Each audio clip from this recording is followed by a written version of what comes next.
একেবারে last to team আমরা top 1 and no গ্র্যাভিটিকে কিন্তু এই মুহূর্তে ফাইট করতে দেখতে পাচ্ছি। টপ 1 তাদের কাছে রয়েছে সার্কেল, বাট নিজেদের পজিশনটা আরো স্ট্রং বানিয়ে ধরে রাখতে হবে।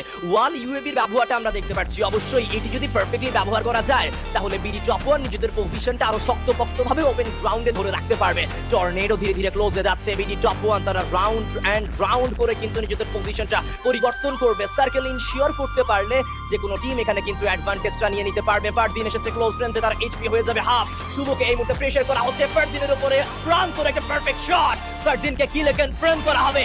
আরাফাত ক্লোজ রেঞ্জে, টর্নেডো ক্লোজ রেঞ্জে, 3v4 সিনারিও বিডি টপ 1 এর জন্য এটা একটা পারফেক্ট বুয়া মোমেন্ট হতে পারে।